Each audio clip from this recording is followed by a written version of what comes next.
दिशा न्यूजला सबस्क्राइब करा आणि बेल आयकॉनवर क्लिक करून आपल्या परिसरातील बातम्या सर्वात आधी पहा।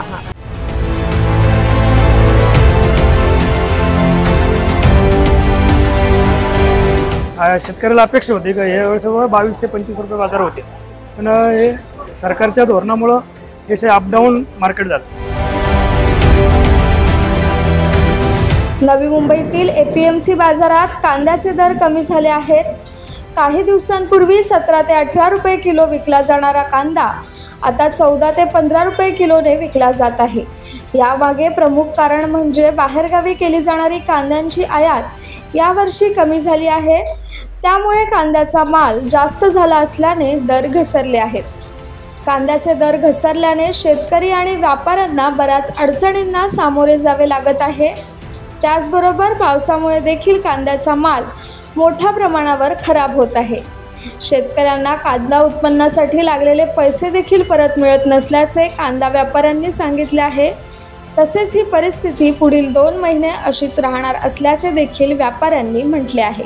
कमी झाले कांद्याचे भाव, एक्सपोर्ट नाही, एक्सपोर्ट जो करायला पाहिजे होता गव्हर्नमेंटने, जी ड्यूटी अगोदर 2 महिने कमी करायला पाहिजे होती ती कमी नाही केली। त्याच्यामुळे जो बाहेरगाव जाणारा माल आहे तो जात नाही, कमी प्रमाणात जातो आणि त्याच्यामुळे सगळे कांदे बहुत यंदा काय झालंय, भरपूर उत्पन्न आहे कांद्याचं। त्याच्यामुळे हा माल बाहेर जात नाही, काही नाही। तर मुंबई किती खाणार, खाऊन किती खाणार, या स्टेशनच्या त्या स्टेशनला माल असतो, त्याच्यामुळे बाजार कमी आहे चांगले। आणि माल पण आता खराब व्हायला लागले, शेतकरी पण अडचण द्यायला लागलाय। पाऊस जास्त झाला, पावसामुळे जे चाळी ठेवलेले माल आहे ते खराब व्हायला लागले। मग त्याचं काहीतरी मिळावा शेतकऱ्याला, त्यासाठी तो प्रयत्न करतो भरायचा माल। आवक जास्त असल्यामुळं, उठाव कमी असल्यामुळं बाजार कमी झाले। पहिले याच्या अगोदर 17-18 रुपये कांदे विकत होते, 17 रुपये 18 रुपये, पण आता उलट या वेळेस असं होतं की बाजार वाढायला पाहिजे, बाजार वाढले नाही, कमी झाले उलटे। शेतकऱ्याला अपेक्षा होती की या वेळेस 22 ते 25 रुपये बाजार होते, पण हे सरकारच्या धोरणामुळं हे अप डाऊन मार्केट झालं। हा पावसामुळे माल खराब व्हायला लागले, त्याच्यामुळे शेतकरी आता घाई करायला लागला मालाची।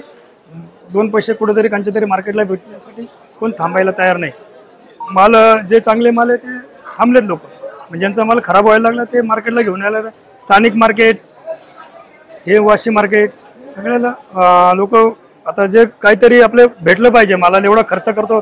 1 एकरला 25-30 हजार रुपये काढायला खर्च येतो, 50-60 हजार रुपयाला सगळं खर्च, नांगरणी बी लावणं 60-70 हजार रुपये खर्च आहे ना। त्याच्यात एक गाडी माल येतो, 200-250 पिशे निघते, तेव्हा खर्च पण शेतकऱ्याचा भागत नाही। अशी एकदम बेकार परिस्थिती झाली मार्केटची। हे साधारण भाद्रपद पर्यंत असे राहणार, श्रावण महिना पूर्ण जाणार। Bureau report, Disha entertainment and news. Disha न्यूजला सबस्क्राइब करा आणि बेल आयकॉनवर क्लिक करून आपल्या परिसरातील बातम्या सर्वात आधी पहा।